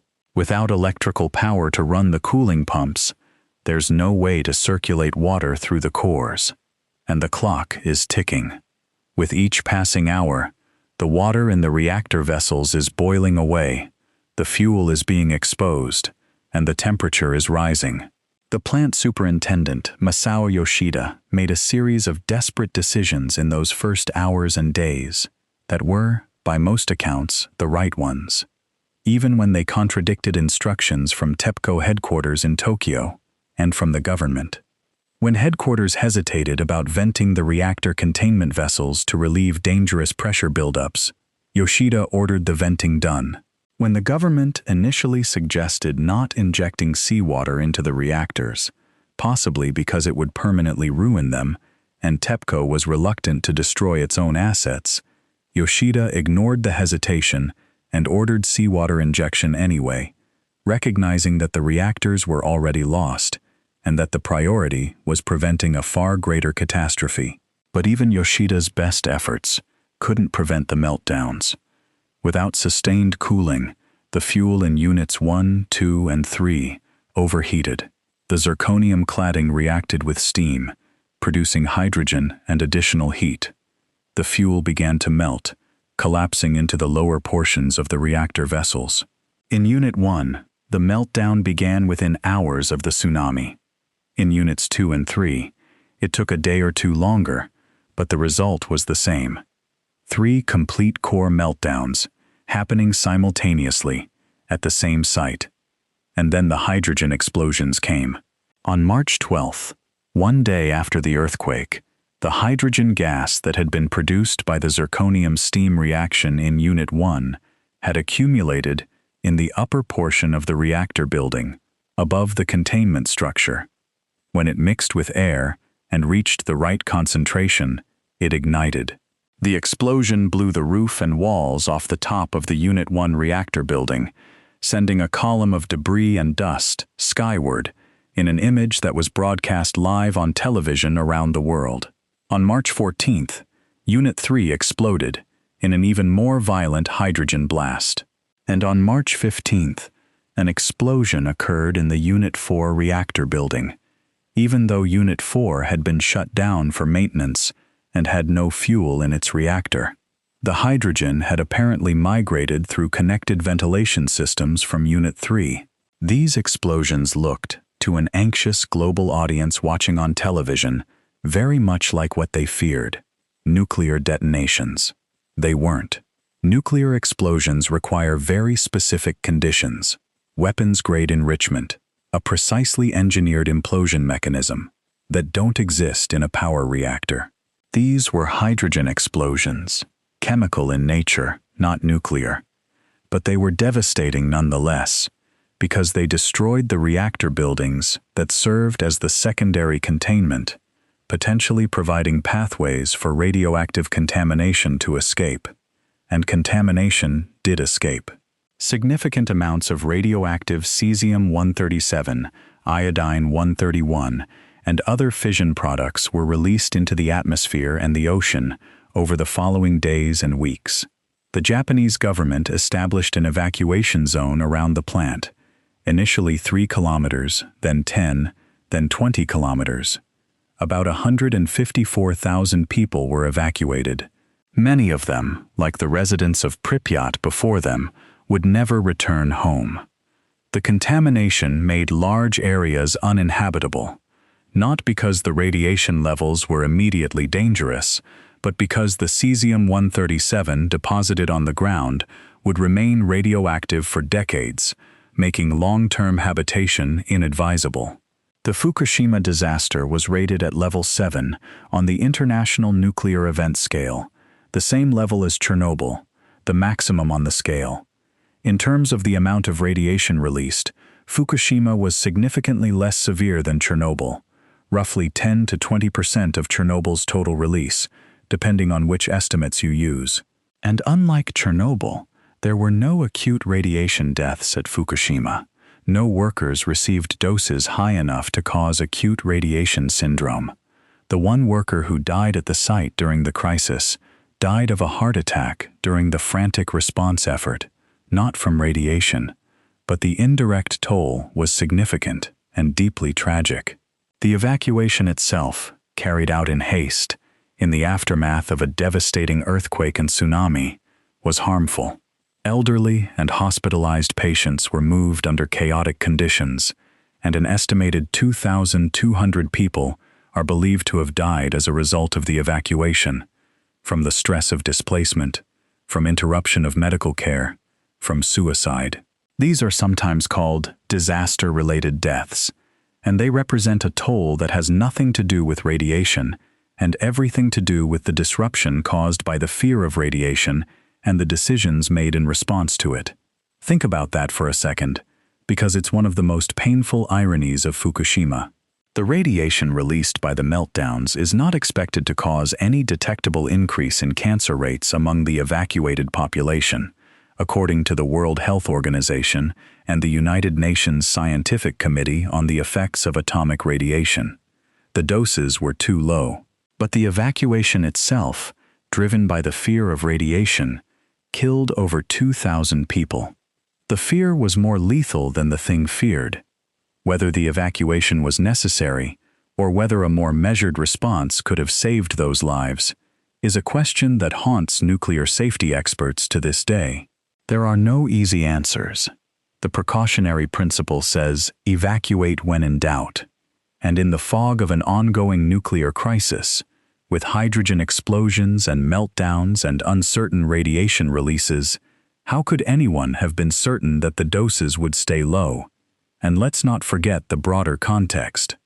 The earthquake and tsunami that caused the Fukushima meltdowns also killed nearly 20,000 people directly, drowned, crushed, swept away by the wave. Entire coastal towns were erased. The nuclear disaster was nested inside a far larger natural catastrophe. And yet, in the global media narrative, Fukushima, the nuclear accident, often overshadowed the tsunami that caused it. That's the psychology of nuclear risk again. The invisible contamination, the fear of the unknown, the dread factor, pushing nuclear hazards to the forefront of attention, even when the immediate physical toll from other causes is orders of magnitude larger. The investigation into Fukushima revealed layers of institutional failure that echoed Chernobyl, though in a very different cultural context. The Japanese Parliamentary Investigation Commission, in its final report, used a remarkable phrase. It called Fukushima a man-made disaster, not a natural disaster, man-made, because the earthquake and tsunami were natural events, but the plant's vulnerability to those events was the result of human decisions. TEPCO had underestimated the tsunami risk, despite evidence from geological studies that tsunamis of this magnitude had struck the region in the past. A major tsunami in the year 869, known as the Jogan tsunami, had inundated a similar area, and sand deposits from that event were documented in the scientific literature. The Nuclear and Industrial Safety Agency, the Japanese regulator, had failed to require TEPCO to upgrade the plant's tsunami defenses. There was a culture of deference, of not challenging established assumptions, of what the investigation called reflexive obedience, a reluctance to push back against institutional consensus, even when evidence suggested the consensus was wrong. TEPCO's corporate culture prioritized avoiding costly safety upgrades over managing low-probability but high-consequence risks. The diesel generators, for example, had been installed in basements below the potential flood level. After the Indian Ocean tsunami of 2004, some internal reviews suggested that the generators should be moved to higher ground or waterproofed. Those recommendations were not fully implemented. When the tsunami came, the generators were precisely where they shouldn't have been, and the result was catastrophic. There's a concept in safety engineering called normalization of deviance, the gradual process by which abnormal conditions become accepted as normal because they haven't yet caused a disaster. The valve that was supposed to be open at 3 Mile Island had been closed before without consequence. The shortcut procedures at Tokaimura had been used for years without a criticality. TEPCO's inadequate tsunami defenses had never been tested by a real tsunami.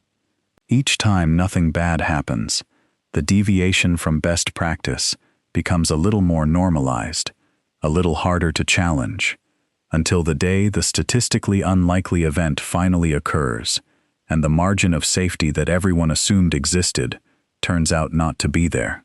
Fukushima reshaped the global nuclear landscape in ways that are still playing out. Germany, which had been operating 17 nuclear reactors, announced an accelerated phase-out of nuclear power within days of the Fukushima accident, and completed it in April 2023. shutting down its last 3 reactors. Italy, which had been considering restarting its nuclear program, held a referendum and voted overwhelmingly against it. Japan itself shut down all 54 of its nuclear reactors for safety reviews, and as of the mid-2020s, only a fraction have been restarted, despite the country's energy needs and its commitments to reduce carbon emissions. Switzerland, Belgium, and several other countries announced or accelerated their own nuclear phase-out plans. But here's the thing, and this is where the nuclear story gets genuinely complicated, genuinely difficult, genuinely resistant to easy answers.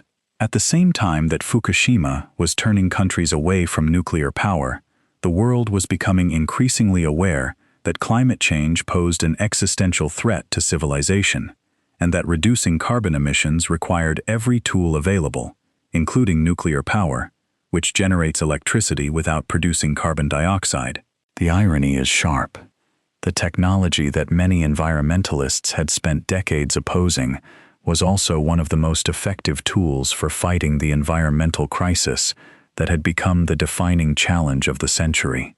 And this tension between the proven risks of nuclear accidents and the equally proven risks of climate change and air pollution from fossil fuels is where the nuclear debate sits today. It's not a simple calculation. Reasonable, informed people disagree. But the numbers are worth knowing, because they put the risks in perspective. In the entire history of civilian nuclear power, from the first reactors in the 1950s to the present day, the total number of people who have died from acute radiation exposure in reactor accidents is fewer than 60. Chernobyl accounts for most of them. If you include the estimated long-term cancer deaths from Chernobyl, the 4,000 to 9,000 additional cancers estimated by various studies, the total rises, but it's still a number that can be counted in the thousands, spread over decades, across the entire world. Compare that to fossil fuels. Coal-fired power plants kill an estimated 800,000 people every year from air pollution. Particulate matter, sulfur dioxide, nitrogen oxides, mercury, all the byproducts of burning coal, not in accidents, just in normal operation. The routine, daily, unremarkable functioning of coal plants kills more people every single year than nuclear power has killed in its entire 70-year history. Natural gas is cleaner than coal, but it still produces significant air pollution and greenhouse gas emissions. And the climate change driven by fossil fuel combustion is threatening the stability of entire ecosystems, the food supply of billions of people, and the habitability of vast regions of the planet. Nuclear power, for all its risks, has one of the lowest death rates per unit of energy produced of any major energy source. By some estimates, nuclear power has prevented roughly 2 million deaths that would have occurred from air pollution if the same energy had been generated by fossil fuels. 2 million lives saved and counting. That's a number that doesn't appear in the headlines, because the deaths prevented by nuclear power are invisible. They're the heart attacks that didn't happen, the lung cancers that didn't develop, the asthma attacks that didn't send a child to the emergency room. You can't photograph a prevented death. You can photograph the ruins of a reactor building after a hydrogen explosion. And so the visible, dramatic, frightening risks of nuclear power dominate the public imagination, while the larger, slower, less photogenic risks of fossil fuels fade into the background noise of everyday life.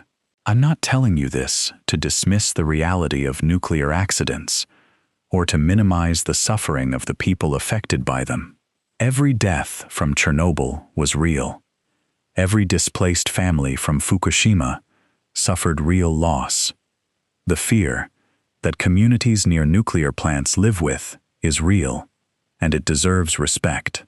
What I'm saying is that energy choices are not made in a vacuum.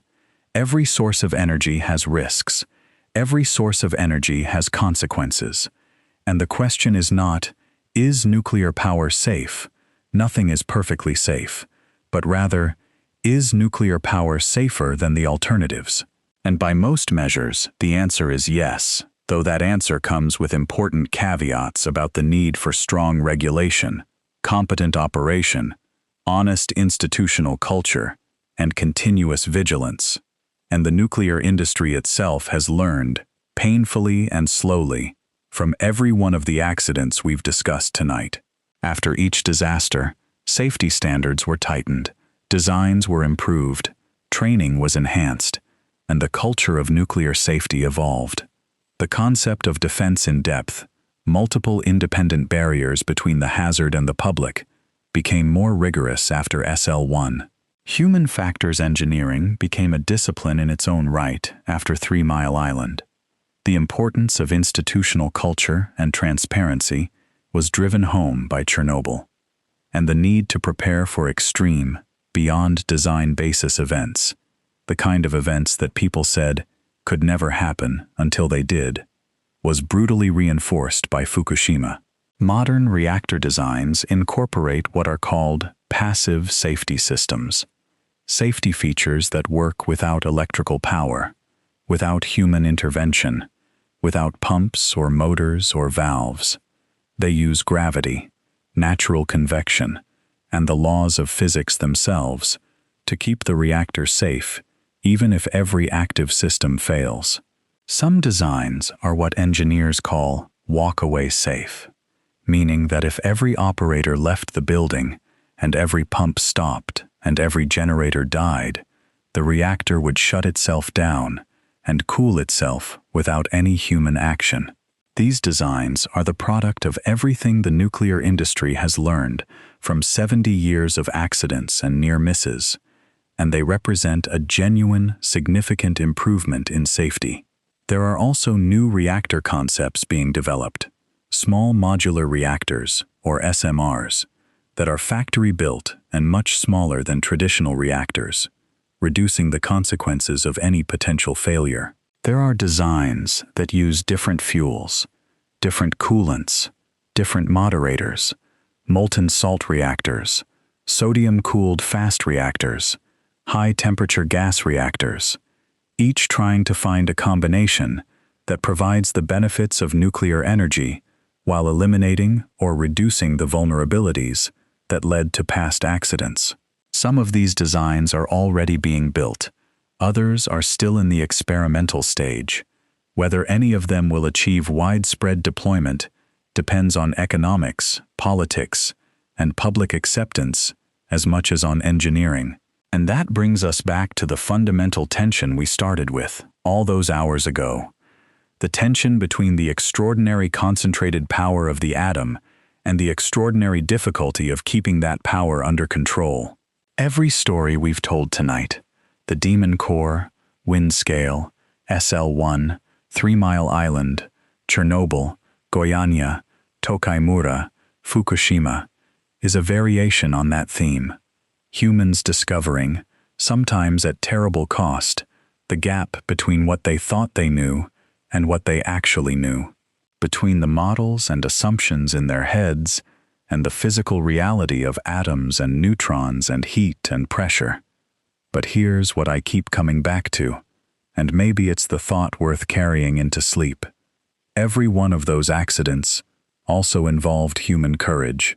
Tom Toohey, climbing onto the roof of the Windscale reactor to look into the burning core with his own eyes.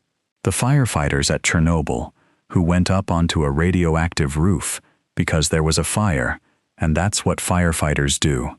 Masao Yoshida at Fukushima, defying his own corporate headquarters to inject seawater and vent containment because he understood, on the ground, in the moment, what needed to be done. Louis Slotin pushing the beryllium shells apart with his bare hands to protect the other people in the room, knowing as he did it that he had just killed himself. The history of nuclear accidents is not only a history of failure, it's also a history of people responding to failure with extraordinary determination and selflessness.